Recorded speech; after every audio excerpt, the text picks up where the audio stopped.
Mga Lodi, don't skip ads po tayo. Maraming salamat sa patuloy ninyong pagsuporta. Paki-like and share naman dyan mga Lodi.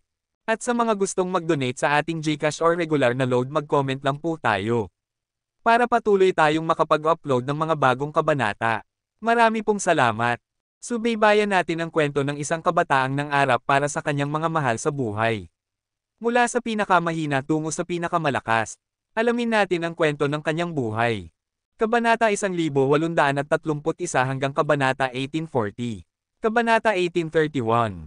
Kahit na ang kutsilyong blanco ay lumabas na. Makakatulong ba ito? Iwinagayway ni Hansen ang kutsilyong blanco. Maganda ang pakiramdam sa paghawak pero parang wala itong kakaibang kapangyarihan. Tiningnan ni Blacksteel ang kutsilyong blanco at sinabi, bumagsak ito ng ganito nang walang takot, kaya espesyal talaga ito. Magiging isang sandata ng uri ng hari ito kung magiging tunay na kutsilyo. Pagkatapos noon, hindi na pinansin ni Blacksteel si Hansen. Pumunta siya patungo sa bundok ng kutsilyo para maghanap ng ibang kutsilyo. Parang maganda. Paano ko ba ito makukumpleto? Ang pamilya mo ay mga panday, di ba? Hindi mo ba ako matutulungan na patunugin ito? Tanong ni Hansen kay Blacksteel. Ito ay isang kutsilyo na lumalaki sa libingan ng kutsilyo. May buhay ito. Hindi ito isang simpleng material na magagamit ko para sa pagpapanday. Hindi ko magawa iyon, sagot ni Blacksteel. Simula nang bumagsak ang ika-12 ulan, tumigil na ang pagsabog ng libingan ng kutsilyo. Walang ibang ulan ng kutsilyo bilang resulta. Umakyat si Blacksteel sa bundok at naghanap siya ng mahigit 6 na oras. Sa wakas, natagpuan niya ang sandata ng uri ng hari na kanyang hinahanap. Habang masigasig silang naghahanap sa loob, ang mga tao sa labas ay lalong nag-aalala. Lalo na ang ama ni Blacksteel, si Black Moon King. Nalate na si Blacksteel ng ilang oras at hindi pa rin siya lumalabas. Ikinabahala ni Black Moon King na nagpapawis ng husto ang kanyang noo. Natatakot ako na hindi na sila makakabalik. Sa oras na ito, ang ika-15 ulan ay darating na. Sa ganyang lakas, kahit isang doke ay hindi makakatanggi. Masyado silang sakam. Dapat na lumabas na sila ngayon. Kawawang Black Moon King. Iisa lang ang anak niya. Habang pinag-uusapan ng lahat ang bagay na ito, isang puting ilaw ang lumabas mula sa hukay ng itim na butas.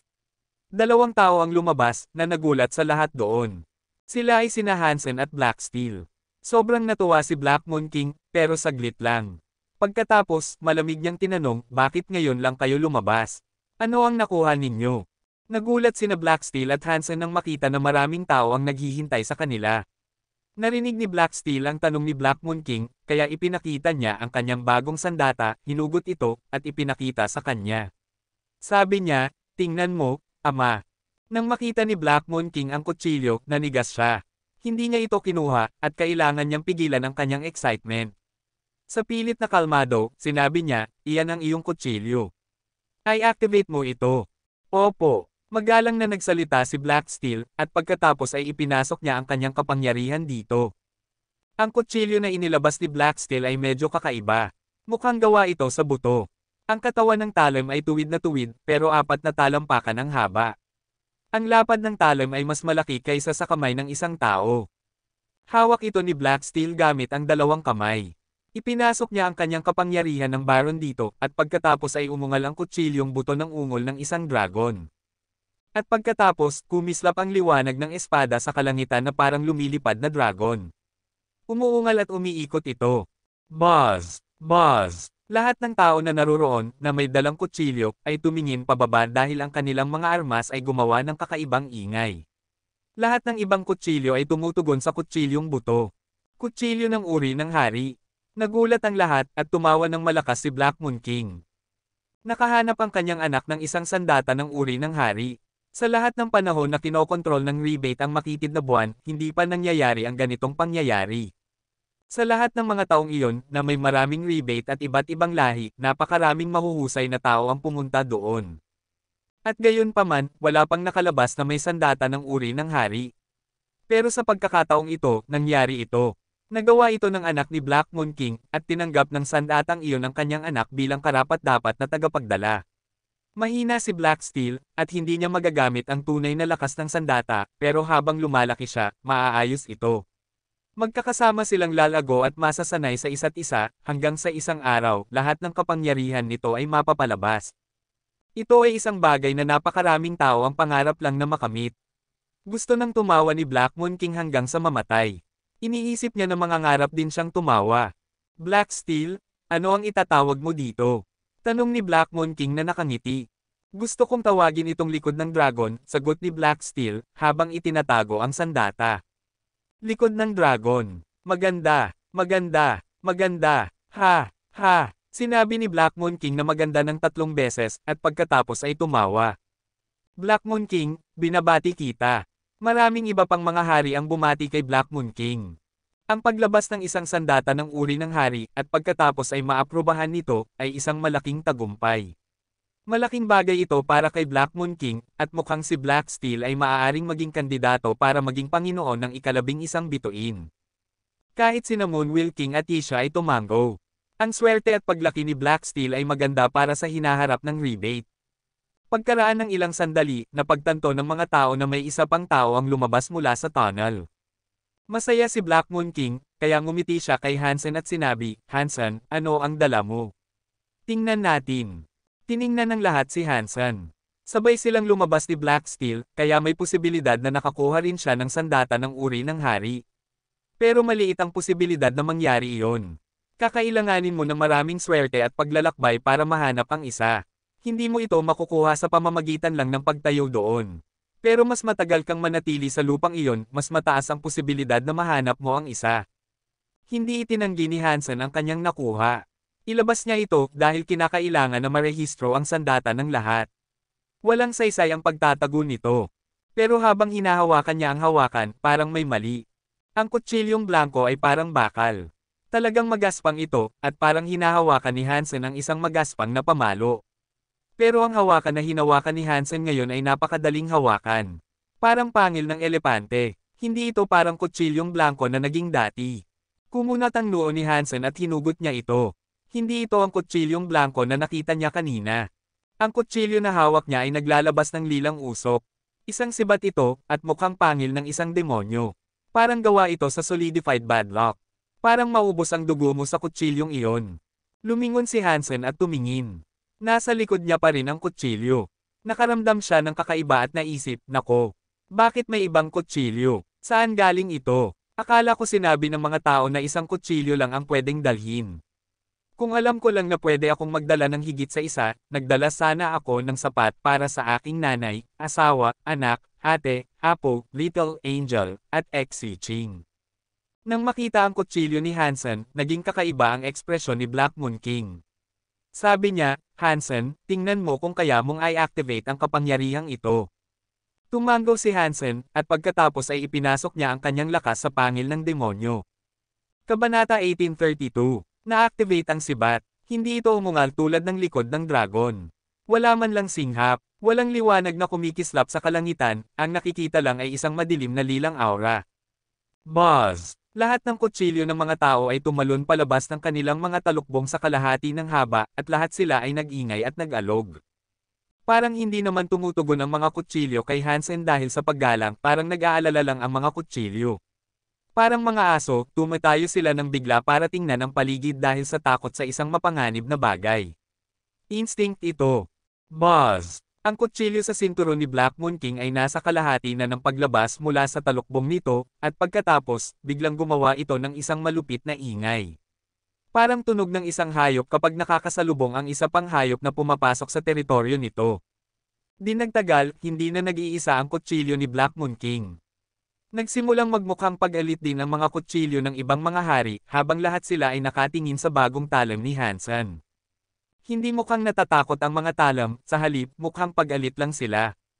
Maraming mga noble ang nagulat dito. Tumingin sila kay Black Moon King dahil siya ang nakakaalam ng higit pa tungkol sa mga kutsilyo kaysa sa ibang rebate. Hinawakan ni Black Moon King ang kanyang kutsilyo, at sa wakas ay kumalma ito at bumalik sa talukbong nito. Pagkatapos, sinabi niya kay Hansen, okay lang. Pero itago mo na ang iyong kutsilyo. Hinugot ni Hansen ang kapangyarihan na ipinasok niya sa kutsilyo para i-activate ito. Hawak pa rin niya ang kanyang kutsilyo dahil wala siyang talukbong para dito.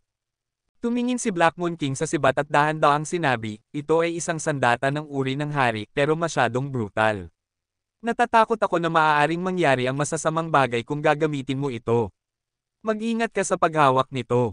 Nang marinig ng mga tao na ito ay isang sandata ng uri ng hari, nagulat sila. Dalawang tao ang nakahanap ng isang sandata ng uri ng hari sa pagkakataong ito. Ang ibang mga baron na lumabas sa libingan ng kutsilyo kanina ay tumingin sa kanila ng may inggit. Ang pinakamaswerte sa kanila ay isang marquis. Walang ibang nakakuha ng kahit isang kutsilyo ng uri ng duke.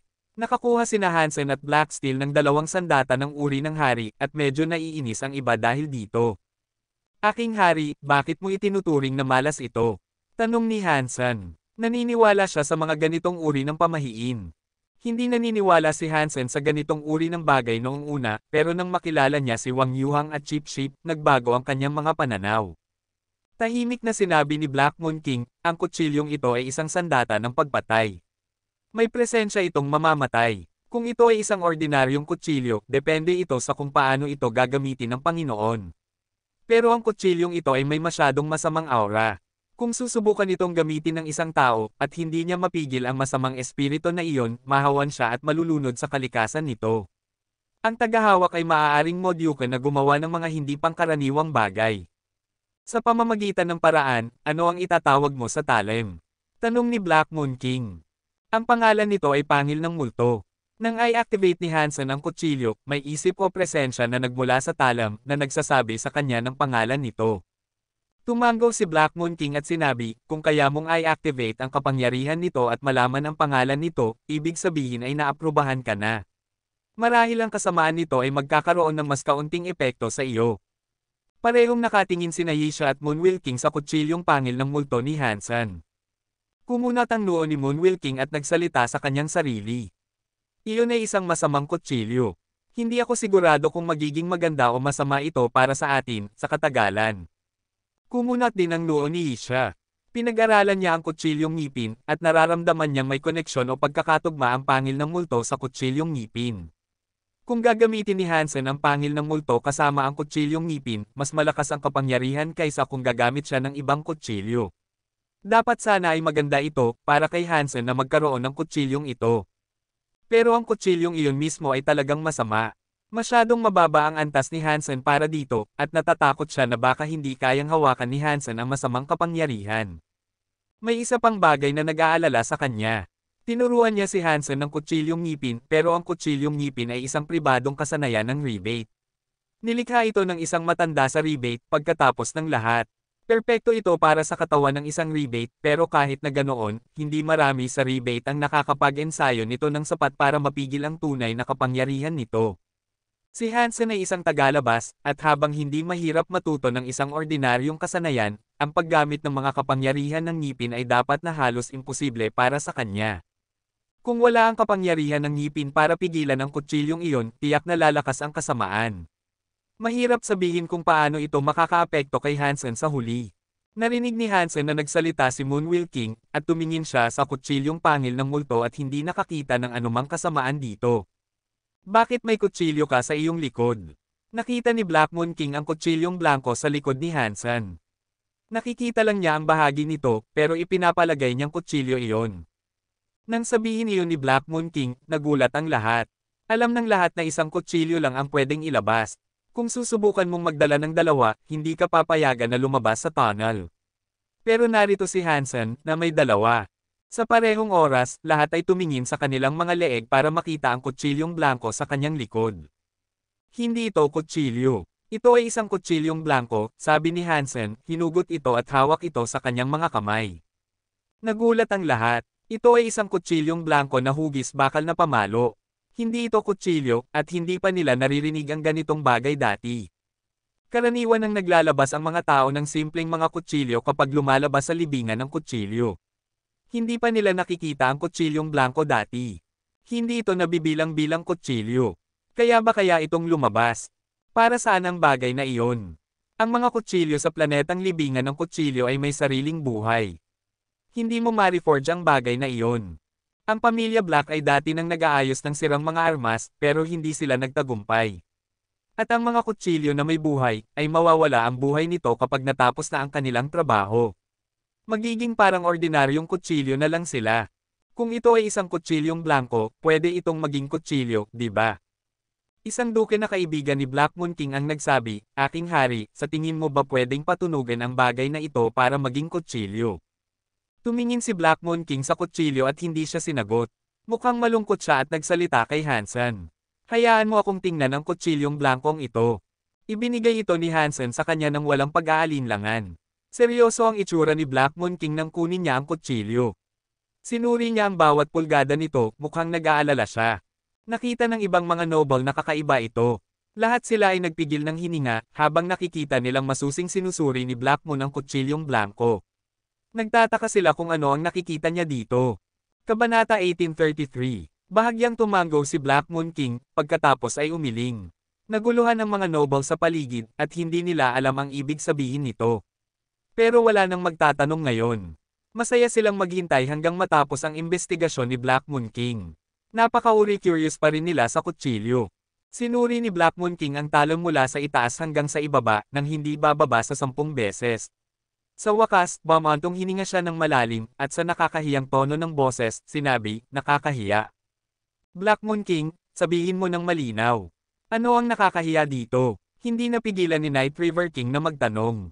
Hawak ni Black Moon King ang kutsilyong blanko at sinabi, "Ang planetang libingan ng kutsilyo ay parang museo para sa mga kutsilyo. Walang nakakaalam kung saan nanggaling ang mga kutsilyo, pero mga labi sila mula sa isang matagal ng panahon. Hindi sila ginawa, at ang libingan ay isang lalagyan lang. Hindi nagbabago ang bilang nila. Kaya, kapag kumuha ka ng isa, may isa ng kulang doon. Hindi nabubuo ang mga bago. Alam namin iyon. Pero ano ang ibig sabihin noon?" Mukhang naiinis si Night River King. Habang patuloy na tinitingnan ni Black Moon King ang kutsilyong blanko, bumantong hininga siya at sinabi, "Ang kutsilyong blankong ito ay isang anomalya. Hindi ako sigurado kung bakit may ganitong uri ng material doon sa libingan. Ang ibabaw ng planeta ay nababad sa mga isipan ng kutsilyo at mga hangin ng kutsilyo ng napakatagal, nabuo ang kutsilyong blankong ito. Bigyan mo ito ng kaunting panahon, marahil ilang libong taon, at maaaring maging isang tunay na kutsilyo. At bukod pa doon, isang sandata ng uri ng hari. Nakakahiya na maaga itong nakuha. Isa lang itong kutsilyong blanko. Ngayon na lumabas na ito sa libingan, wala nang hangin ng kutsilyo o isipan ng kutsilyo para linangin ito. Natatakot ako na maaaring masira magpakailanman ang kutsilyong blankong ito." Nang marinig niyang sabihin ang lahat ng ito, nagtanong si Night River King, walang sino man ang makakapagtapos nito, marahil sa pamamagitan ng pagpapanday. Magiging mahirap. Bukod sa planetang libingan ng kutsilyo, saan ka makakahanap ng lugar na may hangin ng kutsilyo? At ang mga kutsilyo na nanggagaling sa loob doon, hindi na sila pwedeng ibalik kapag lumabas na sila. Natatakot ako na hindi ito magiging isang tunay na kutsilyo. Pagkatapos sabihin iyon ni Black Moon King, ibinalik niya ang kutsilyo kay Hansen. Kahit na ito ay isang kutsilyong blanko lang at wala itong sariling hangin ng kutsilyo at isipan ng kutsilyo, matibay pa rin ito tulad ng isang sandata ng uri ng hari. Nabibilang ito sa uri ng hari, huwag kang mag-alala. Maraming mga noble at hari ang nainggit nang marinig ito. Kahit na hindi pa ito ganap na isang sandata ng uri ng hari, may mga kakayahan na ito para maging isa. Nakatanggap din si Hansen ng isa pang kutsilyo ng uri ng hari, pangil ng multo. Siya ang nakakuha ng pinakamaraming gantimpala, kasunod ng paglalakbay sa loob. Sa kabila ng kanilang inggit, alam ng mga manunood na wala silang masasabi. Imposibleng subukang magnakaw ng mga bagay, masyado. Mag-aaral si Hansen ng Knife Queen. Lahat, kunin ang inyong mga kutsilyo at iparehistro. Pagkatapos ay pwede na tayong bumalik, sinabi ni Black Moon King kay Hansen at sa ibang mga baron. "Aking hari, hindi natin alam ang pangalan ng kutsilyong blanko. Paano natin ito marehistro?" Tanong ng isang taga-rehistro kay Black Moon King. Tumingin si Black Moon King kay Hansen at sinabi, "Tingnan mo kung kaya mong i-activate ang kapangyarihan nito. Kahit na ito ay isang kutsilyong blanko lang, maaaring may sariling isip pa rin ito." Tumanggaw si Hansen at sinubukang ipasok ang kanyang kapangyarihan dito. Iba ito kaysa sa nangyari sa pangil ng multo. Nang gamitin ni Hansen ang masamang talim na iyon, kailangan lang niya ng kaunting kapangyarihan para i-activate ito. Pero ang kutsilyong blankong ito ay parang itim na butas. Nang maglagay si Hansen ng kapangyarihan dito, walang nangyari. Wala man lang gumalaw. Ang kutsilyong blanko ay parang isang bloke ng bakal, at walang nangyari. Pero inaasahan na ito ni Hansen. Pagkatapos ng lahat, ang kutsilyong blanko ay walang reaksyon sa kanyang isipan ng kutsilyo.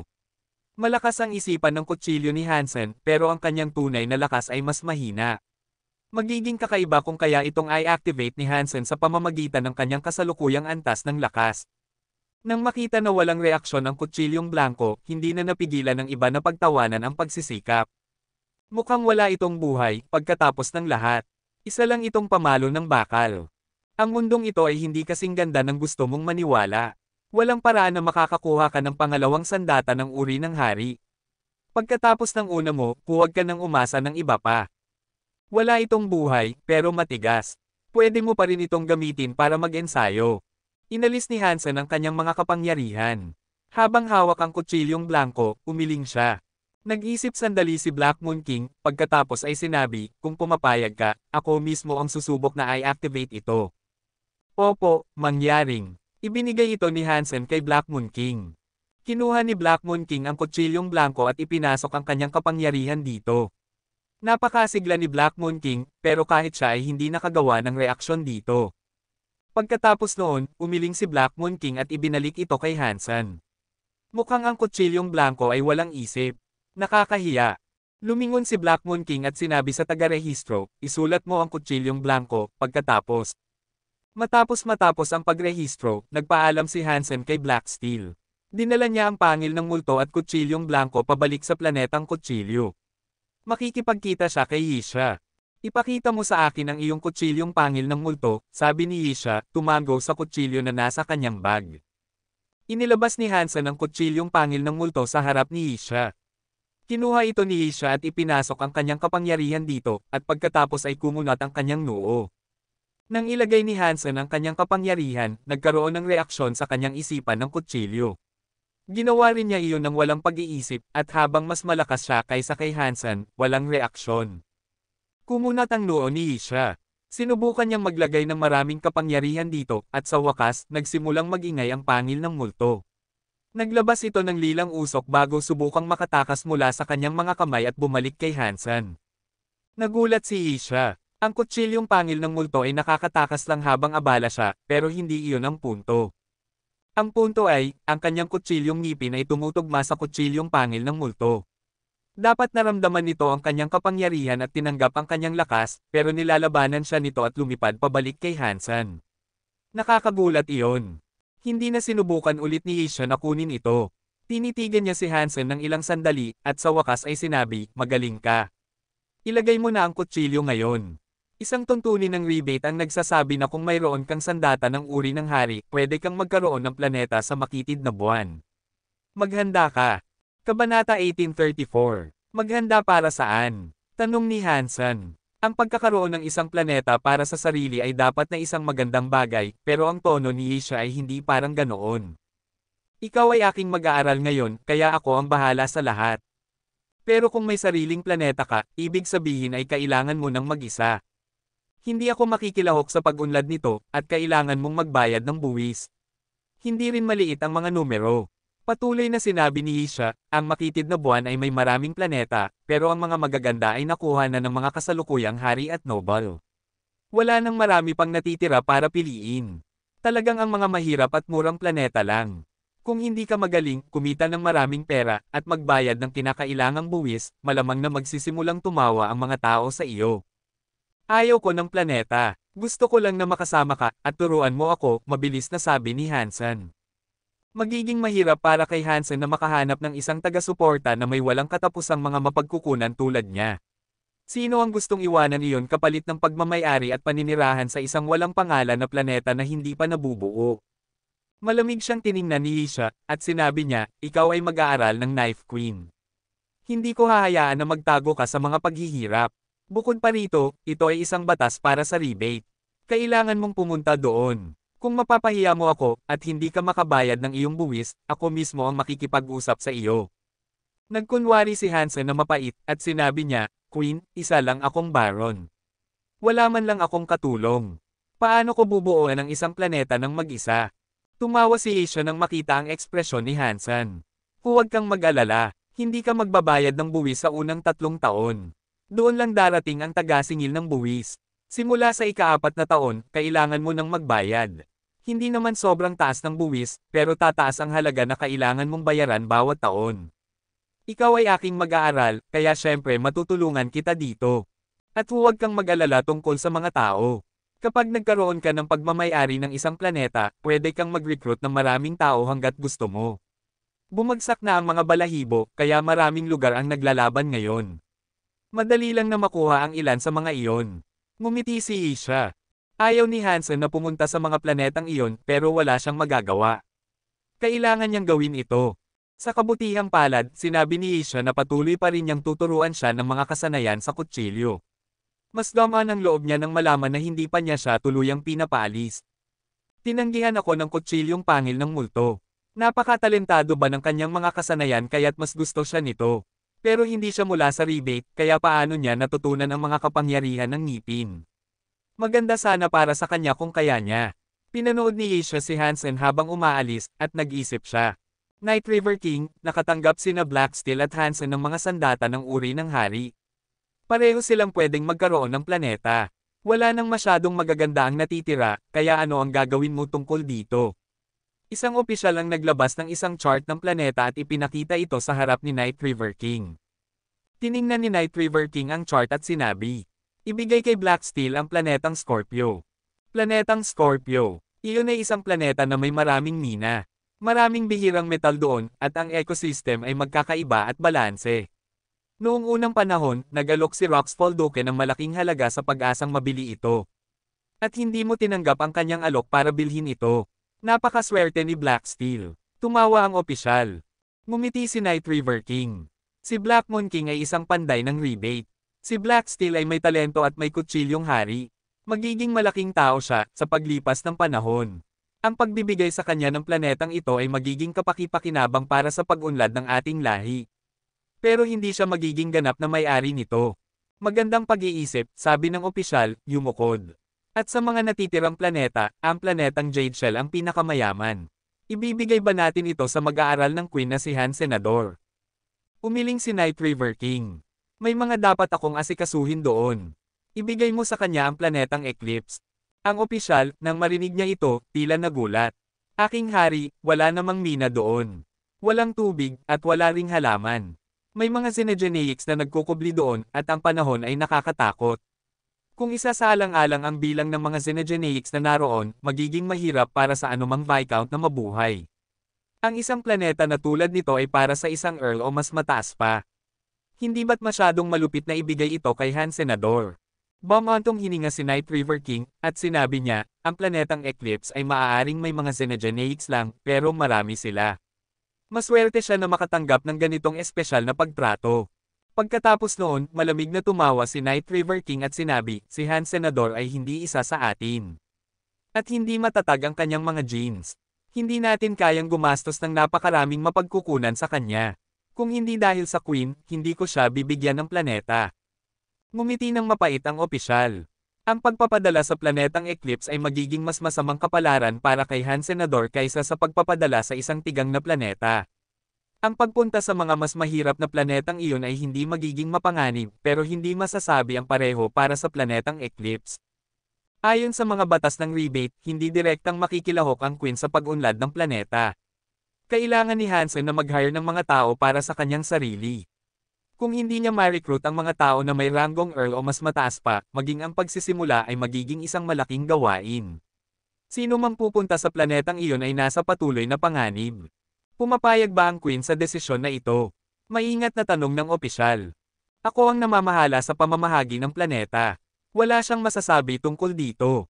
At kung may problema ang bata dito, pwede niyang kalimutan ang lahat tungkol dito, malamig na sinabi ni Night River King. Planetang Eclipse. Nakita ni Isha ang ibibigay kay Hansen, at kumunat ang kanyang noo. Ang kanyang pagnanais na tulungan si Hansen ay mas malaki na kaysa sa inaasahan niya, at mahirap itong pigilan. Kung ang planetang Eclipse ay pag-aari ng isang duke o isang hari, hindi sana masyadong mahirap na paunlarin ito. Pero gagastos ka ng napakarami para kumita ng kaunti, kaya walang duke sa kanilang tamang pag-iisip ang gustong pumunta doon. Maaaring ito ay isang kayamanan para sa mga Baron at Viscount, pero wala silang kakayahan para paunlarin ang planeta. Ang planetang Eclipse ay parang isang walang lasa na tadyang ng manok. Ibinigay ni Night River King kay Hansen ang planetang Eclipse para mahirapan siya. Halata iyon. At nang ipaliwanag ni Isha ang sitwasyon kay Hansen, sinabi niya, kung ayaw mong pumunta, okay lang. Kung gusto mo, manatili ka at matuto ng ilang kasanayan sa kutsilyo kasama ako. Masyadong mapagmataas at mayabang si Isha para madaling sumuko pero ayaw niyang magpaliwanag, masyado. Kung sasabihin niya sa mga tao na gusto niyang palakihin si Hansen para maging isang duke, marahil ay tutulungan siya ng mga elite. Pero ang pagkatao ni Isha ay nagpapasuklam sa kanya sa pagpapaliwanag ng mga bagay. Kung susubukan siyang pigilan ng mga tao, mas lalo siyang magiging determinado na maisigawa ang kanyang mga gawain. Pero nang marinig ni Hansen ang tungkol sa planetang ibibigay sa kanya, kumislap ang kanyang mga mata. Yumukod siya at sinabi, Queen, gusto kong pumunta doon. Talaga, tumingin si Isha kay Hansen nang may pagkagulat. Ipinaliwanag na niya ang kalagayan ng planetang Eclipse sa kanya, pero gusto pa rin niyang pumunta. Nakakagulat iyon. Kabanata 1835. Ang mga magnetic field ng planetang Eclipse ay isang gulo. May mga madalas na magnetic storm, kaya karamihan sa mga kagamitan ay hindi gumagana doon. At maraming bundok sa planeta, na nagiging komplikado ang tanawin nito. Isang malupit na lugar para manirahan. Maraming taon na ang nakalilipas, isang Earl ang nakakuha ng pahintulot na paunlarin ang lugar na ito. Nagtayo siya ng isang base sa isang rehiyon na kilala bilang Salamin na Lawa, at gamit ang lugar na iyon bilang sentro, lumabas siya at pinatay ang maraming Xenogeneics. Pero sa loob ng isang buwan na pagtira doon, ang Earl ay namuno sa isang ekspedisyon sa mga bundok at hindi na bumalik. Wala ni isa sa mga miyembrong iyon ang nakabalik na humihinga. Siyempre, nagpadala ang rebate ng iba para imbestigahan ang bagay na ito. Gumugol ng ilang buwan sa mga bundok ang isang duke, naghahanap kung ano ang maaaring nangyari sa kanila, pero hindi niya nakita kahit anino ng Earl at ng kanyang koponan. Sa wakas ay kailangan niyang tumigil. Simula noon, walang gustong pumunta sa planetang iyon. Nang makuha ni Hansen ang planeta, nais niyang gamitin ang base na itinayo ng Earl para simulan. Ang kampo na iyon ay isang medyo ligtas na lugar kung ikukumpara sa lahat ng ibang lugar sa planeta. At parang may mga Xenogeneics lang na may ranggong Baron at Viscount sa paligid na dapat niyang harapin. Hanggat hindi siya pupunta sa mga mapanganib na bundok na iyon, taya niya na magiging maayos lang siya.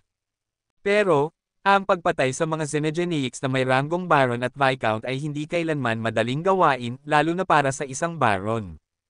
Dahil ang mga Xenogeneics ng planetang Eclipse ay napakadami, maaaring magkaroon ng iba't ibang uri sa isang maliit na lugar. Hindi sila kumikilos tulad ng mga ordinaryong Xenogeneics na nag-iisa o nananatili sa mga grupo ng kanilang sariling uri. Mas naging mahirap ang sitwasyon dahil sa mga kakayahan na taglay nila. Napakaraming panganib, kaya kung gusto ni Hansen na manggaso doon, kailangan niyang mag-recruit ng maraming tao para sumama sa kanya. Makakaya lang siyang makipagkompetensya kung napakalakas niya. Ang pagre-recruit ng ilang miyembro ang unang bagay na kailangan niyang gawin ni Hansen.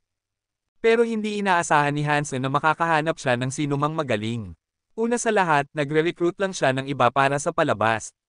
Ang tunay niyang tulong ay darating kapag dinala niya si Xi Jinping at ang iba pa sa unibersong ito. Hanggat hindi sila pupunta sa mga bundok tulad ng ginawa ng Earl, at gagamitin ang mga depensa na ibinigay ng naitatag ng base, maaari nilang paunlarin ang planeta sa loob ng susunod na 3 taon ng medyo ligtas. Ayaw pang isipin ni Hansen ang posibilidad na magbayad ng buwis, at hindi pa niya kailangang gawin iyon. Ang susunod na 3 taon ay walang buwis, pagkatapos ng lahat. Hahayaan niyang masanay muna sina Xi Jinping at ang iba pa sa universo ng Geno, at marahil ay itaas sila sa ranggong Viscount. Nagpadala ang Queen ng isang lumilipad na barko at nag-recruit ng ilang lalaki para sumama kay Hansen para sa proteksyon. Magiging masama ang marinig kung mamamatay si Hansen. Pinanatili ng Queen ang kutsilyong pangil ng multo sa palasyo dahil hindi maganda para kay Hansen na dalhin ang isang kutsilyo na hindi pa niya magagamit. Hindi ito makakatulong sa kanya, at mas mataas ang posibilidad na mapatay siya ng talam kaysa sa anumang bagay. Dinala ni Hansen ang barko pabalik sa digmaan.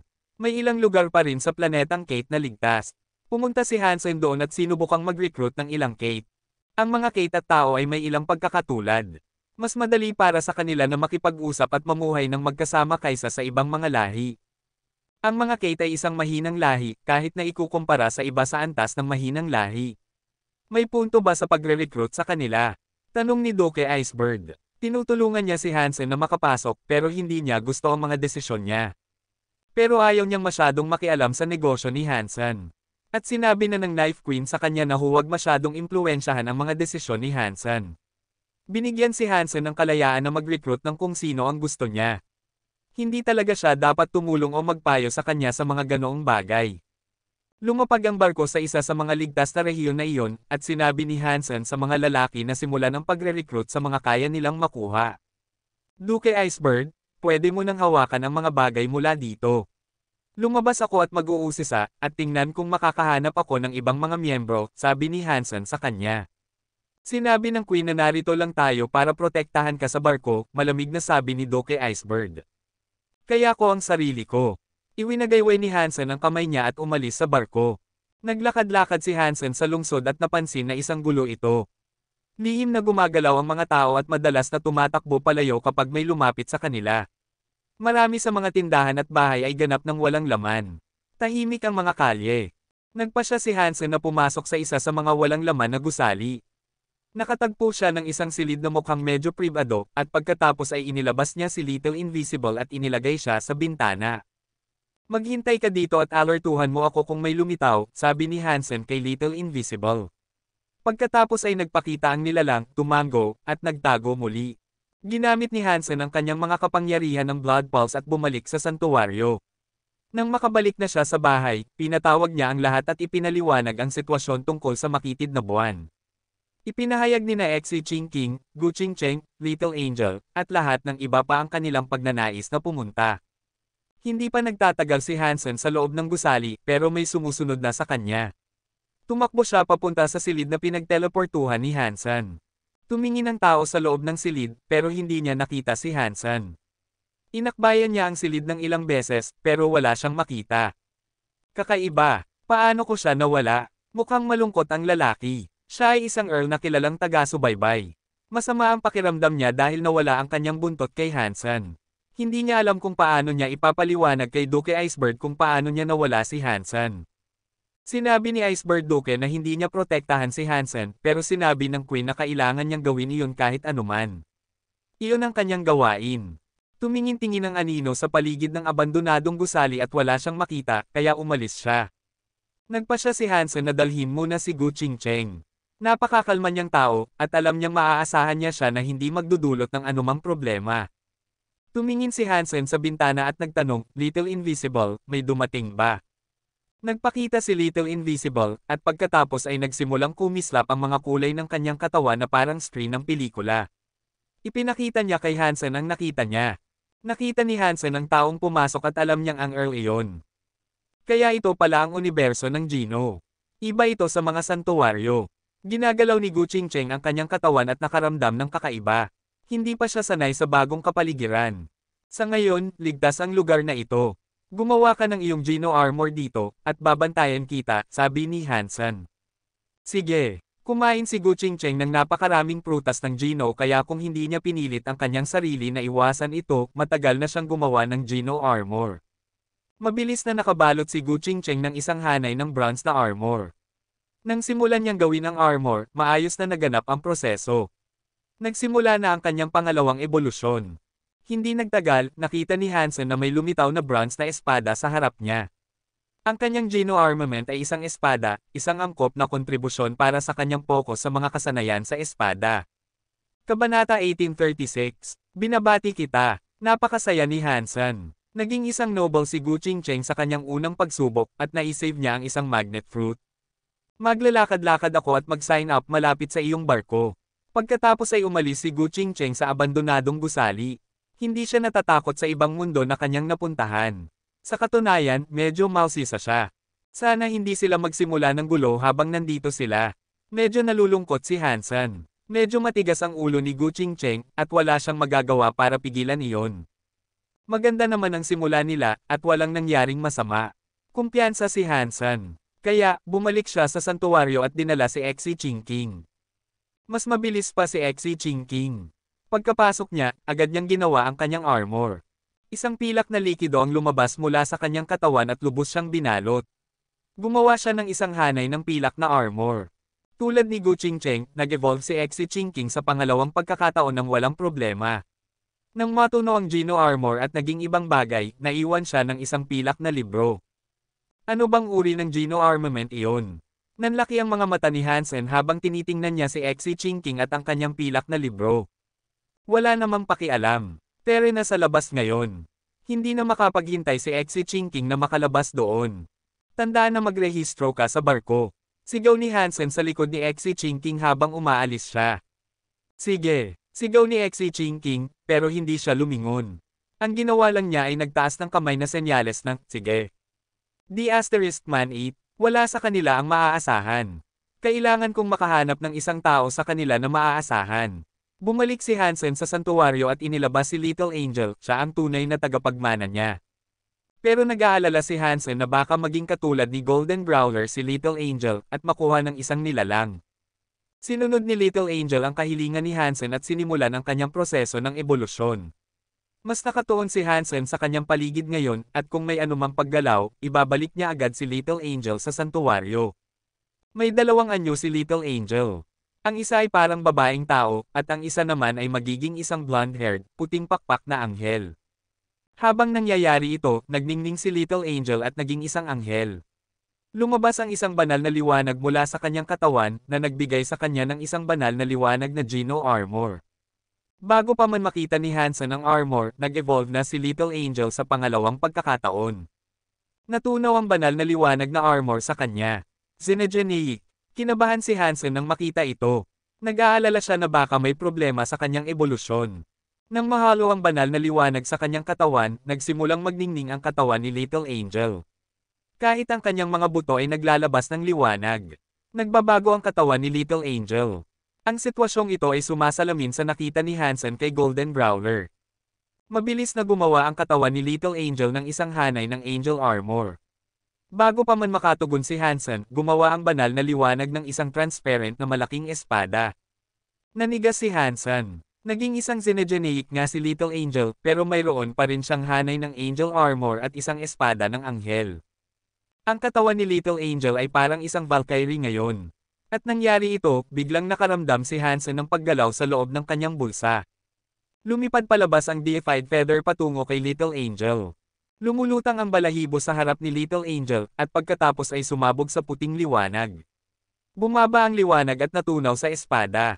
Nagpakita ng mga pagbabago ang transparent na malaking espada pagkatapos na mahalo ang deified feather dito. Nagsimulang magbago ang transparent na malaking espada. Mukhang malaking espada pa rin ito, pero ang hugis nito ay naging parang balahibo. Parang isang puting pakpak na espada ng balahibo. Pero hindi nagbago ang laki nito. Nanigas si Hansen, pero napakasaya niya. Ang kapangyarihan na ibinigay niya ay nasa sukdulan ng maaaring makamit ng isang baron. Siya ang pinakamahusay sa mga baron, at ang kanyang espada ay sumipsip sa deified feather. Ibig sabihin nito, tiyak na magiging isang deified being si Little Angel. Naiwasan ni Hansen ang problema ng pag-refine ng balahibo mismo. Isang bihirang bagay ito. Lumabas si Little Angel mula sa Xenogeneic mode at bumalik sa anyo ng isang babaeng tao. Nang makita ito, mamantong hininga si Hansen. At nakaramdam siya ng sobrang ginhawa, alam na ang nangyari kay Golden Growler ay hindi mangyayari sa kanya. Hindi nalunod si Little Angel sa pagnanasa na pumatay, at nanatili siyang ganoon. Little Angel, maghintay ka dito. Gusto ni Hansen na dalhin pabalik si Little Angel. Tiyak na hindi ligtas na palabasin siya ng mag-isa. Bumalik sa santuwaryo, dinala niya ang pilak na Sorrow. Sa isang napakasama na planeta, tiyak na kakailanganin nila ang mga kapangyarihan sa pagpapagaling ni Little Silver. Si Little Silver ang huli na nakarating, pero siya ang nakakain ng pinakamaraming prutas ng Geno. Kaya, maaari niyang gawin ang kanyang Geno armor kaagad. Tumayo si Little Silver nang hindi gumagalaw na may napakagandang posture. Kumikislap at kumakaway ang pilak na balahibo na may pilak na likido. Binalot nito ang buong katawan niya at nagmukhang matigas siya na parang estatwa. Pero tumigil na ang ebolusyon ng pilak na Sorrow. Hindi na siya nag-evolve sa pangalawang pagkakataon. Mukhang nadismaya siya sa kanyang sarili, at lumapit siya kay Hansen para maaliw. Masiglang hinimas niya ang binti ni Hansen gamit ang kanyang ulo. Yumukod si Hansen, hinimas ang ulo niya, at sinabi, okay lang. Ang pagiging talento ay wala. Dahil nandito ako, kahit anong mangyari sa iyo, ikaw ang pinakamahusay sa paningin ko. Pagkatapos ay binigyan ni Hansen si Little Silver ng katas ng magnet fruit. Nagpakita ng ilang paggalaw ang Geno armor ni Little Silver. Nagsimulang matuno at gumalaw ang kanyang pilak na balahibo sa paligid ng kanyang katawan. Nagiging xenogeneic din ba siya? Medyo kinabahan si Hansen. Hindi si Little Angel ang pilak na Zoro, kaya hindi niya alam kung mananatili si Little Silver sa kanyang dating sarili. Naghalo ang pilak na liwanag sa mga mata ni Little Silver na nagiging isang pool ng pilak. Kumikislap at nagniningning ang kidlat sa loob nito. Nagulat si Hansen. Akala niya ay ang ebolusyon ni Little Silver ay mangyayari sa paligid ng buntot at hindi niya inaasahan na ang mga mata niya ang apektado. Mas nagningning ang mga mata na may pilak na liwanag. Nang maglaon ay naglaho ang liwanag pero nanatiling pilak ang kanyang mga bilog. Kapag tiningnan mo ng mabuti, makikita mo ang presensya ng pilak na liwanag sa loob nito. Plano lang ni Hansen na dalhin ang apat na ito sa planetang Eclipse pero sinabi rin ni Zero na gusto niyang sumama. Kaya, dinala rin niya siya. Marami nang nagawa si Zero para sa pamilya ni Hansen at hindi siya kailanman nagreklamo o humingi ng anumang bagay kaya hindi tinanggihan ni Hansen ang kanyang kahilingan. Hindi masyadong nagsasalita si Zero at nang makarating siya sa universo ng Geno, gumawa siya ng Geno Armor. Pero bago pa siya makapagsimula, may nangyari. Kabanata 1837. Una, gumawa si Zero ng kanyang puting Geno Armor pagkatapos ay sumailalim sa proseso sa pangalawang pagkakataon. Walang pagitan sa mga pagkakasunod-sunod. Natunaw lang ang kanyang Geno Armor at muling nabuo sa isang puting kutsilyo. Mukhang isang punyal na gawa sa buto. Habang natutuwa si Hansen na napagtanto na kaya pang mag-evolve ni Zero sa pangalawang pagkakataon, biglang pumutok ang kanyang kutsilyong buto. Napakagulat niya. Ano ito? Bakit pumutok ang Geno armament ng mag-isa? Hindi maintindihan ni Hansen. Nang gusto niyang tingnan siya at makita kung nasaktan siya, biglang nagbago ang enerhiya sa paligid ni Zero. Nag-iba ang kanyang mga itim na mata at naging lila, at pagkatapos ay nagsimulang kumalat ang lilang kulay na iyon. Mabilis na nakuha ng lilang tina ang buhok ni Zero. Mula sa kanyang ulo, dalawang sungay ang tumubo. Zero, ayos ka lang ba? Nag-aalala si Hansen, pero sa kabutihang palad, hindi nasaktan si Zero. Nag-transform lang siya sa kanyang sheer self. Nang maging sheer si Zero, may lumabas na sangkap mula sa kanyang katawan. Pagkatapos, nagsimulang gumawa siya ng isa pang Geno Armor. Kaya bang gumawa siya ng isa pang Geno Armor? Hindi ba't iisa ang kanyang katawan ng tao at sheer? Naisip ni Hansen sa kanyang sarili. Iba ito. Naging lila ang Geno Armor ni Zero, tulad ng kanyang lilang sungay. Magkatulad din ang texture ng dalawa. Nagtagumpay ang proseso, tulad ng nangyari noong nakaraan. Naging Geno fluid muli ito, pero sa pagkakataong ito, hindi na ito muling nabuo bilang isang kutsilyo. Diretso itong pumasok sa katawan ni Zero. Xenogeneic. Nag-aalala si Hansen. Komplikado ang sitwasyon ni Zero. Sa unang proseso, naging isang noble siya.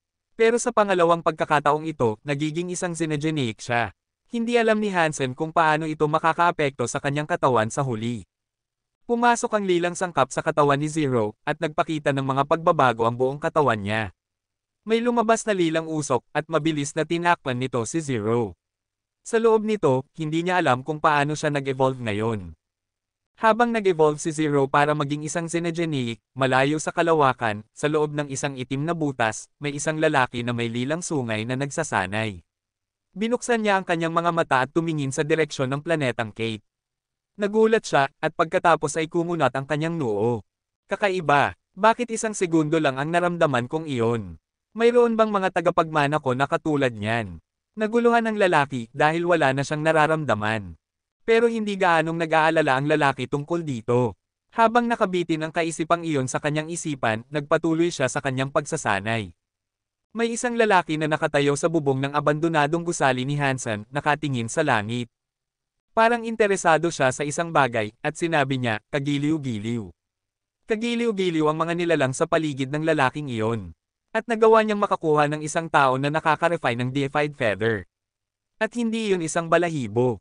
At ngayon, may lumabas na isang tao na ang kapangyarihan ay nakakapag-ising ng isang matanda. Sa kabutihang palad, mabilis akong nakarating dito at naiwasan ang problema.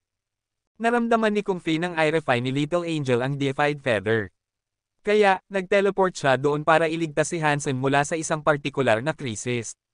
Nasa silid si Hansen, naghihintay na mag-evolve si Zero.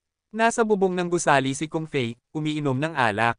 Parang iba ang espasyo sa paligid ng gusali, pero hindi mo masabi kung ano ang pagkakaibang iyon. Kalahating oras ang lumipas, naglaho ang lilang usok ni Zero. Parang walang gaanong pagbabago sa kanyang mukha, at lahat ng tungkol sa kanya ay lila pa rin. Walang nakikitang pagkakaiba ngayon mula sa bago siya mag-transform. Nang tuluyang mawala ang lilang usok ni Zero, mukha na naman siyang tao. Zero, ayos ka lang ba? Tanong ni Hansen, tinitingnan ang kanyang katawan. Umiling si Zero. Tinawag niya ang puting kutsilyo sa kanyang kamay. Iyon ang kutsilyong buto na kanyang ginawa. Nasa dito pa rin ang kutsilyo. Nagulat si Hansen. Akala niya ay nabasag ang Geno armament pagkatapos pumutok pero parang hindi naman. Tumanggaw si Zero at umiling muli. Hindi niya talaga alam kung ano ang sasabihin.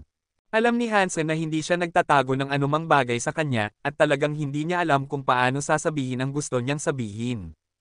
Kaya, sinabi niya, pwede nating pag-usapan ito mamaya. Balik na tayo sa barko ngayon. Hindi na siya nagdala ng ibang tao sa pagkakataong ito. Marami pa siyang pwedeng dalhin, pero naisip niya na sapat na ito sa ngayon. Ayaw ni Hansen na palabasin sina Zero, Little Angel, at Little Silver sa gusali dahil natatakot siyang may mangyari sa kanila. Kaya lumabas si Hansen kasama sila. Naglakad-lakad siya sa bayan at nag-recruit ng ilang Kate para lang kung sakaling masyadong halata at kakaiba ang kanyang mga kasama. Kagiliw-giliw na tao. Pinanood ng lalaki sa bubong na umalis si Hansen pagkatapos ay ngumiti siya at tumalon pabalik sa kalawakan. Wasak na ang lungsod. Wala nang ibang tao para kolektahin, at pagkatapos maglakad-lakad, napagtanto ni Hansen na wala nang dapat panghintayin doon. Ang mga lungsod na tulad yun, maliban sa mga lugar kung saan nagtipon ang hukbo ng Kate, ay kilalang kilala na mahirap na mga lugar para makahanap ng mga baron. Kahit na naroon sila nang bumagsak ang mga balahibo, na-recruit na sila ng iba ngayon.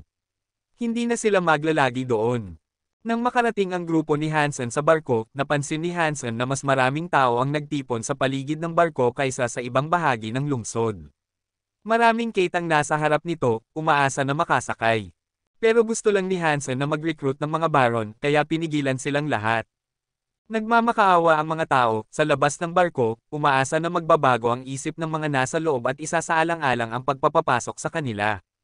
Dalhin mo ako palayo. Ano mang gusto mo ay gagawin ko. Mangyaring, dalhin mo man lang ang aking anak. Siya lang ang kailangang makasakay. Hindi ba sinabi ko ng malinaw sa inyo? Naghahanap kami ng mga tao para paunlarin ang isang malupit na planeta. Kahit ang mga baron ay maaaring hindi mabuhay doon at iniisip ninyong makakaligtas kayo. Sinubukan ng isang manggagawa na ipaliwanag ang bagay na ito sa karamihan, pero hindi tumigil ang mga tao sa labas sa kanilang patuloy na pagmamakaawa. Kumunat ang noo ni Hansen habang naglalakad siya. Nakita ni Iceberg Duke na may dalawang batang babae si Hansen at kumunat ang kanyang noo. Akala niya ay mas malakas ang babaeng dinala ni Hansen kaysa sa isang ordinaryong nilalang. Pero isa lang itong baron, kaya halos walang silbi pa rin ito. Nagtataka siya kung ano ang tunay na layunin ni Hansen. Parang manipis ang mga dahilan na kanyang sinabi. Kung talagang gusto ni Hansen na mag-recruit ng mga tao, hindi sana siya pumunta doon. Ngayon, nakikita ang dalawang magagandang babae, medyo nagalit si Iceberg Duke. Akala niya ay may ginagawa siya. Iceberg Duke, may na-recruit ka ba? Tanong ni Hansen sa kanya. May 16 na kami ngayon, sabi ni Iceberg Duke. Nagulat si Hansen. Akala niya ay masyadong marami iyon. Hindi rin niya akalain na magkakaroon ng napakaraming baron doon. Kabanata 1838, sinabi ni Hansen na dalhin siya para makita ang mga nakarehistro na baron. Karamihan sa kanila ay mga Kate, pero may iba pang mga lahi sa kanilang gitna. Ngumiti si Hansen ng may lungkot. Sa tingin mo ba tanga ako? Talaga bang magkakaroon ng napakaraming baron na gustong sumama sa akin? Naisip ni Hansen na kung napakarami nila, marami sa kanila ang nagpapanggap sa kanilang mga kakayahan. Kung hindi man kalahati sa kanila, marahil ay bawat isa sa kanila. Mukhang maraming tao ang interesado sa akin, simpleng sabi ni Hansen, at patuloy lang silang nagre-recruit ng kung sino man ang kaya nilang makuha. Dapat din silang maghintay doon para sa pagdating ni na Xi Jinping at Gu Qingcheng. Sa loob ng ilang araw, nakare-recruit si Hansen ng ilang baron at 4 na viscount. Pumasok ka, kung gusto mo. Kailangan ko ng maraming pawn. Malamig na tumawa si Hansen sa kanyang isipan. Tinatanggap ni Hansen ang lahat ng gustong mag-alok ng kanilang mga serbisyo, at hindi mahalaga kung nagsasabi ba sila ng totoo. Sa ika-4 na araw, nakita niya na papalapit si Gu Qingcheng. Kinabukasan, sa wakas ay dumating si Xi Jinping. Dahil nasa kanila na ang dalawang iyon, nakaramdam ng malaking ginhawa si Hansen. Hindi nila ipinakita na kilala nila ang isa't isa, at nagkunwari silang parang mga ordinaryong baron. Nagstay sila sa pangkalahatang kwarto kasama ang ibang mga recruit. Napakainit ninyo. Hindi ba sinabi ko sa inyo na nagre-recruit lang kami ng mga noble, at hindi ng mga ordinaryong tao? Naiinis ang isang manggagawa, at itinulak niya ang isang babae na nagsisikap na sumakay sa barko. Nawala ang kapit ng babae at nahulog siya sa lupa. Hawak-hawak din niya ang kanyang 4 na taong gulang na anak na babae. Nagmamakaawa siya ng nagmamakaawa, nagsusumamo sa paanan ng lalaki habang tumutulo ang kanyang luha. Mangyaring, hayaan mo man lang na makasakay ang aking anak. Gagawin ko ang lahat. Umalis ka. Gusto ng manggagawa na itulak pa ang babae, pero hinawakan ng babae ang kanyang binti at mahigpit na hinawakan ito, at wala siyang nagawa para maalis siya. Nagalit ang manggagawa dahil sa ginawa ng babae, kaya ginamit niya ang kanyang kabilang binti para sipin siya at mapabagsak siya sa aspalto. Nanay! Kumapit ang batang babae sa babae at umiyak. Gusto pa ring magmakaawa ng babae sa manggagawa para makasakay sa barko. Wala na siyang ibang magagawa dahil walang mas magandang kapalaran ang naghihintay sa kanila sa planetang Kate. Gumuho na ang planeta, at wala nang ibang lugar para tumakas. Wala nang masyadong barko ang dumarating, kaya wala na siyang ibang magagawa. Naiinis na ang manggagawa sa mga desperadong refugee sa loob ng ilang araw, at nasanay na siya dito. Gusto niyang sipin palayo ang babae dahil hindi naman siya ang nagdedesisyon kung sino ang pinapayagang sumakay at kung sino ang hindi. Ang mga bata, at ang mga ina na may mga anak, ay pinapayagang sumakay. Pero may kailangan kayong malaman. Papunta tayo sa isang mapanganib na lugar, isang lugar na mas mapanganib kaysa dito. Kung sasama kayo, kailangan ninyong sundin ang aking mga utos. Ito ay isang desisyon na kailangan ninyong gawin. Umalangaw-ngaw ang boses ni Hansen mula sa itaas na kubyerta. Kumunat ang noo ni Iceberg Duke. Ano ang gusto mong gawin sa mga taong ito? Hindi papayagan ng mga genes ng mga batang iyon na maging mga noble. Marahil ay isa sa bawat 1,000. At dahil bata pa sila, magiging pasanin lang sila. Narito ako para mag-recruit, di ba? Tumawa si Hansen. Wala nang sinabi si Iceberg Duke bilang tugon. Mas lalong naging mapait ang kanyang mga iniisip at damdamin kay Hansen. Pinapayagang sumakay ang mga bata at ang kanilang mga ina. At habang sinabi ni Hansen na isaalang-alang ang mga panganib, hindi nila naisip na may ibang opsyon na magagamit nila. Kung mananatili sila, maaaring maging mga alipin sila ng isang mangangalakal ng alipin. Kahit na may panganib sa hinaharap, may pagkakataon na makapagsimula sila ng isang bagong buhay sa isang bagong planeta. Hindi gaanong maraming tao ang kasya sa barko. At kahit na ang mga bata at ang kanilang mga ina lang, sobra na ang kapasidad ng upuan. Kailangan nang bumalik ni Hansen sa makitid na buwan. Masama ito. Kung hindi dahil sa Taurus na umaatake sa mga Kate, hindi magiging ganito kasama ang mga bagay-bagay. At kahit na maliit ang bilang nila, sila ay isang lahi na gustong pumatay. Ang mga Kate ay malas lang. Bamantong hininga ang isang baron. Wala nang sinabi si Hansen, at sinabi lang niya sa mga ina na alagaan ang kanilang mga anak. Kailangan nilang sundin ang mga utos ni Hansen, kahit anuman. Kung hindi, mapaparusahan sila.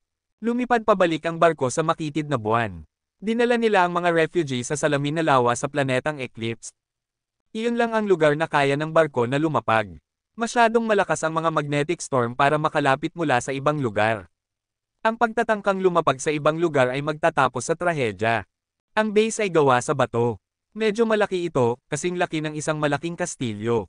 Pero maraming alikabok ang naipon mula nang ito ay iwanan. Sa kabutihang palad, hindi ito gumuho. Mahigpit pa ring nakasara ang mga pinto. Walang pagkakataon na makapasok ang isang Xenogeneic. Nang makapasok na sila sa base, hiniling ni Hansen sa mga ina at mga bata na linisin ang base. Mahirap sila, pero kailangan pa rin nilang mabuhay. Hindi sila makatatanggap ng bayad, at alam nilang kailangan nilang magtrabaho. Nangako lang si Isha na bibigyan si Hansen ng kalahating taon na libreng mapagkukunan. Kung kailangan niya ng pagkain sa loob ng kalahating taon, kailangan niyang bilhin ito gamit ang kanyang sariling pera. Kailangan niyang magtuon sa pagtitipon ng sapat na mapagkukunan para maging self-sustainable sa loob ng 6 na buwan. Pagkatapos ihatid ni Iceberg Duke ang mga mapagkukunan, kinuha niya ang kanyang mga tauhan at umalis sa planetang Eclipse. Naging maayos ba ang proseso ng pagre-recruit? Tanong ni Isha nang bumalik si Iceberg Duke. Kumunat ang noo ni Iceberg Duque at sinabi, nag-recruit siya ng 39 na Baron at 4 na Viscount. Nag-recruit din siya ng 267 karaniwang tao na binubuo lang ng mga ina at mga anak. Bukod pa rito, karamihan sa mga Baron at Viscount ay mga especially iya lang. Isang malaking kabiguan kung tatanungin mo ako. Talaga, ngumiti si Asia at wala nang sinabi. Aking queen, pwede mo ba siyang turuan? Kung magpapatuloy siya ng ganito, hindi siya makakaligtas ng 6 na buwan. Maswerte na siya kung makakaraos siya ng 3 sa ganitong bilis, sabi ni Iceberg Duque. Malamig na sinabi ni Asia, siya ang aking mag-aaral, pero dapat pa rin niyang gawin ng mag-isa ang mga desisyong ito. Kung hindi niya kaya ito sa paraang gusto niya, bakit ko naman sasayangin ang mga mapagkukunan na mayroon na ako sa kanya? Ginamit ng grupo ni Hansen ang unang ilang araw pagkatapos ng kanilang pagdating para makapag-ayos. Wala pa silang ginugol na oras sa pangangaso. Pero nang gabing iyon, may narinig na matinis na sigaw. Nang makarating si Hansen para imbestigahan, may isang Baron na nasa ibabaw ng isang batang inang Kate. Napunit ang damit ng babaeng Kate. Lumalaban siya, at nasaktan siya. Putol-putol ang kanyang boses. Kabanata 1839. Ano ang ginagawa mo? Walang emosyong tiningnan ni Hansen ang Baron. Nang makita kung gaano karaming tao ang nagtipon, binitawan ng Baron ang mga braso ng babae. Tumayo siya, ngumiti, at sinabi, Master, gusto ko lang maglaro ng kaunti sa aliping ito. Ilang araw na akong nandito, at sa tingin ko magkakasakit ako kung hindi ako maglalaro. Lumuhad ka at humingi ng tawad. Magmakaawa ka para sa kanyang kapatawaran. Tiningnan siya ni Hansen ng walang emosyon. Wala nang ginawa ang Baron. Tinuwanan lang niya iyon. Master, isa lang siyang murang sibilyan. Hindi kailangang maging ganoon ang mga bagay. Maraming tao ang nagtipon. May mga ina, mga bata, ibang mga Baron, at mga Viscount. Lahat sila ay lumingon para tingnan si Hansen. Paano niya haharapin ang Baron na iyon? Kung paparusahan niya ito, matatakot ang maraming Baron. Kung inaasahan na isusugal ng mga Baron ang kanilang buhay para kay Hansen sa planetang ito, at hindi man lang sila pinapayagang hawakan ang isang babae, duda akong marami ang gustong manatili. Pero sa parehong oras, kung hindi niya ito paparusahan, tiyak na bababa ang kanyang reputasyon at katayuan. Isang masamang sitwasyon ito, kahit na saang anggulo mo ito tignan. Sa loob ng silid, tiningnan ng isang Viscount si Hansen at ang Baron, sinusukat ang lahat. Parang interesado siya sa mangyayari. Naghihintay ang ibang mga tao na marinig ang solusyon ni Hansen sa problemang ito. Sa isang sitwasyon na tulad nito, ang paraan ng paglutas niya nito ay magsasabi sa kanila ng maraming bagay tungkol sa uri ng tao siya. Nagkakasalungatan ng mga lalaki at babae. Napakasindik nila sa nangyayari, at natatakot silang lahat na magiging katulad sila ng ina. Hindi nila naisip na kaya nilang protektahan ang kanilang mga sarili, at hindi rin nila kaya protektahan ang kanilang mga anak. Ngayon, ang tanging magagawa nila ay umasa kay Hansen. Kung hahayaan ni Hansen na umalis ang Baron na ito, ilalagay nito sila sa isang napakasamang sitwasyon. Tiningnan ni Hansen ang Baron at wala siyang sinabi. Kinuha niya ang kutsilyong pangil ng multo.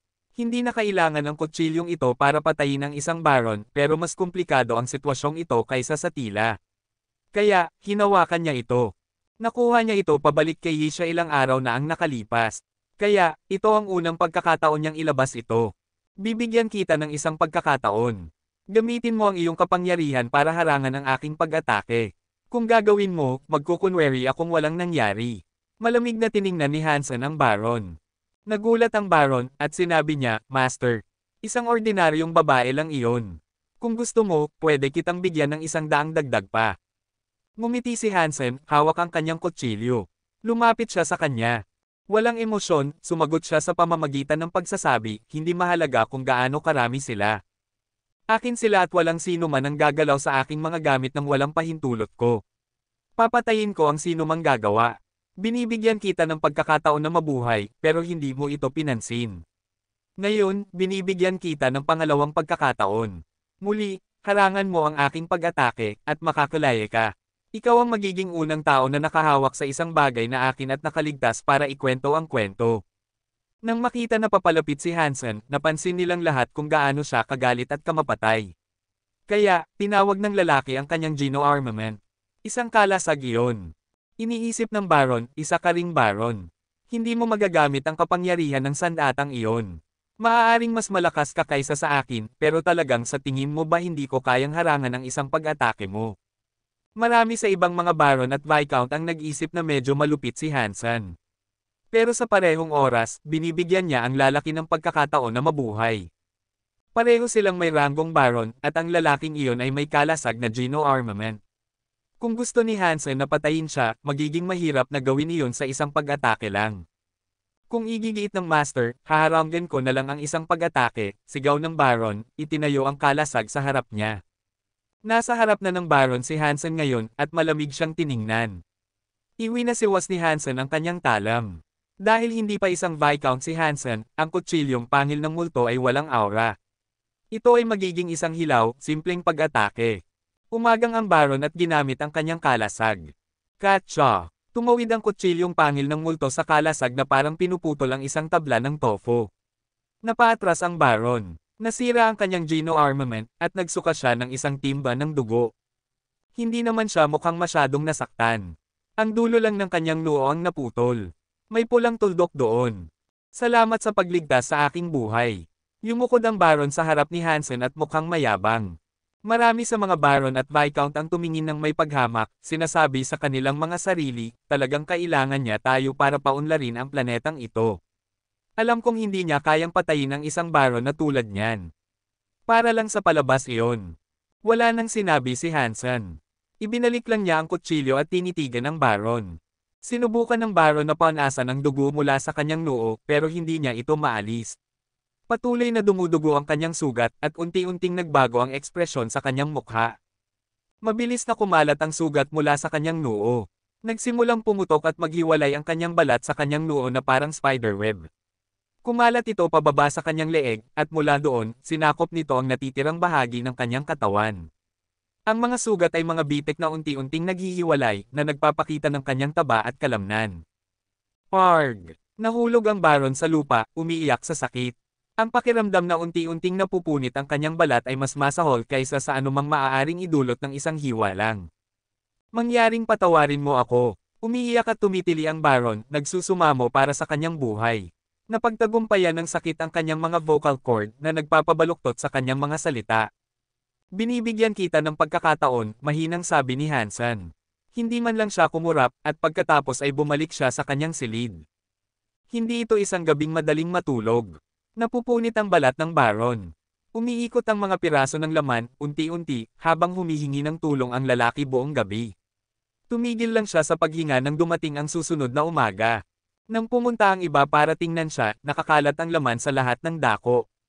Ang tanging natitira ay ang kanyang mga buto. Pero patuloy pa ring nababasag ang balangkas. Pumuputok ang mga buto, at ilang araw pagkatapos, wala na silang iba kundi matigas na piraso sa lupa. Natakot ang lahat. Ang mamatay ng ganoon ay mas masamang kapalaran kaysa sa isang simpleng, mabilis na kamatayan.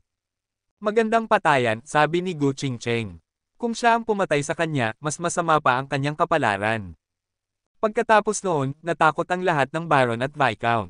Talagang nagpapasalamat ang mga ina at ang mga bata sa ginawa ni Hansen. Pero naiintindihan na nila ngayon na ang kanilang mga buhay ay lubos na nakasalalay kay Hansen. Kung tatutol si Hansen sa paglalaro sa kanila, walang sino man ang makakagawa ng anumang bagay para saktan sila. Pero kung gusto ni Hansen na mamatay sila, hindi na sila mabubuhay. Patayin silang masama. Kabanata 1840. Ika-6 na araw mula nang dumating sila sa base, tinawag ni Hansen ang lahat sa isang plaza. Naging abala siya sa nakaraang ilang araw, nagsusulat ng dokumento ng mga panuntunan sa lupa na tinawag niyang disiplina ng pamilyang Han.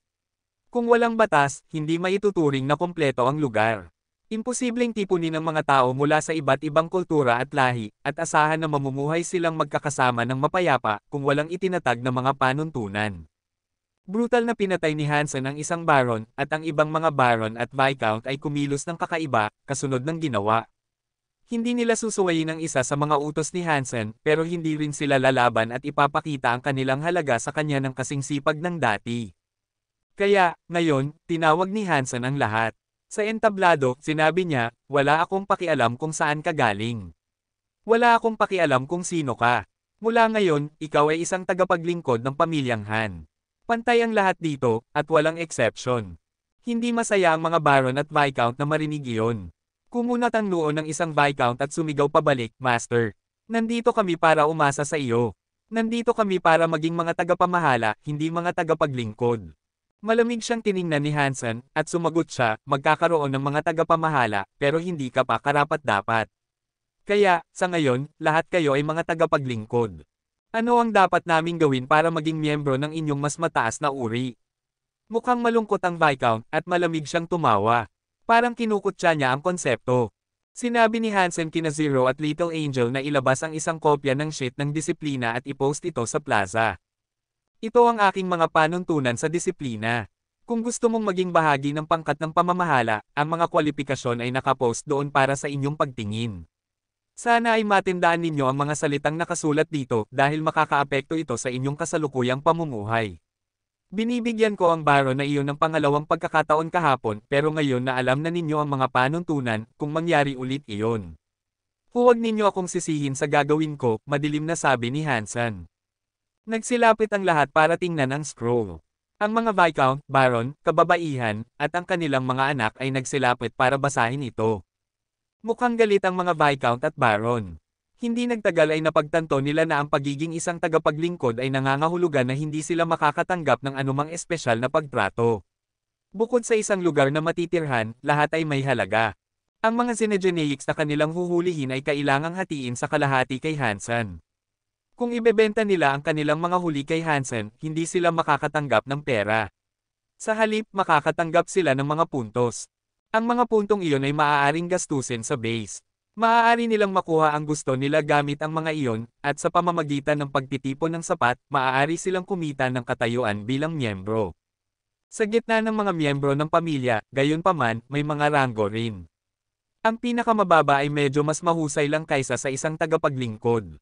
Mas mataas ang iyong antas, mas malaki ang mga benepisyong matatanggap mo. Pero ang mga puntong kinakailangan ay tumataas ng higit pa at higit pa, pagkatapos ng bawat pag-upgrade sa katayuan. Sa huli, maraming digit ang kinakailangan para umakyat ng antas. Kahit na mga tagapaglingkod sila, mangangako pa rin si Hansen na protektahan sila. Ang mga babae at mga bata ay kailangang magtrabaho para sa mga puntos. Pero bibigyan ni Hansen ang mga babae at mga bata ng magkahiwalay na trabaho. Maaari nilang gawin ang paglilinis, halimbawa. Bibigyan din ni Hansen ang mga bata ng libreng pagkain kung kailangan nila. Ginohan, anong uri ng mga panuntunan ito? Dinala kami rito para maging mga tagapamahala. Hindi kami nag-sign up para sa mabibigat na trabaho. Isang Viscount ako. Ang ginagawa mo ay sobra-sobra na. Anong uri ng pamilya ang nangangailangan ng kanilang sariling mga empleyado na magbayad ng napakarami? Isang Viscount ako. Saan man ako pumunta, binibigyan ako ng mga sandata. Dito, gusto mo akong magbayad para sa aking sariling pagkain.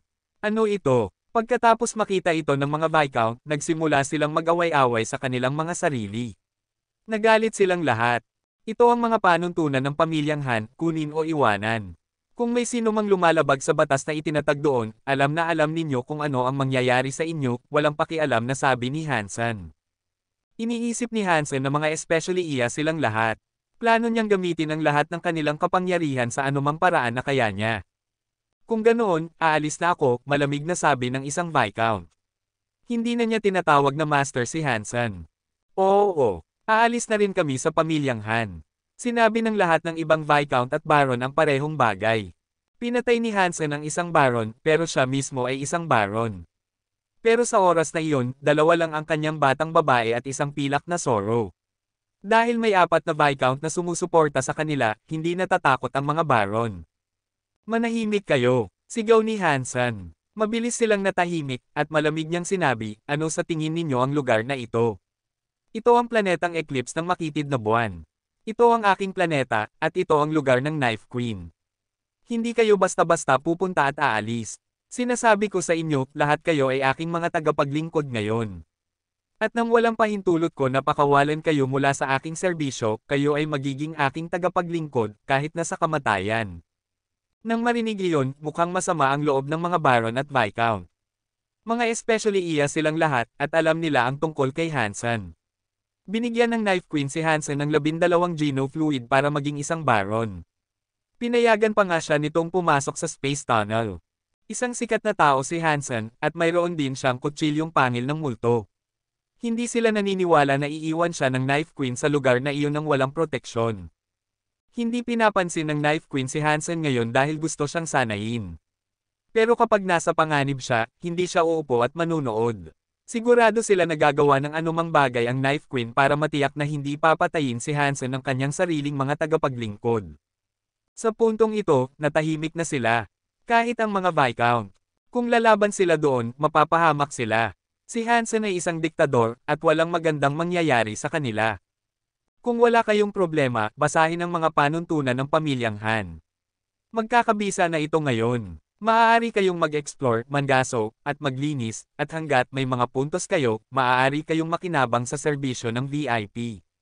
Pagkatapos noon, umalis si Hansen kasama sina Zero at Little Angel. Pumasok ang tatlo sa isang bodega, at doon, binantayan nila ang mga mapagkukunan. Walang pahintulot, walang sino man ang maaaring pumasok o lumabas.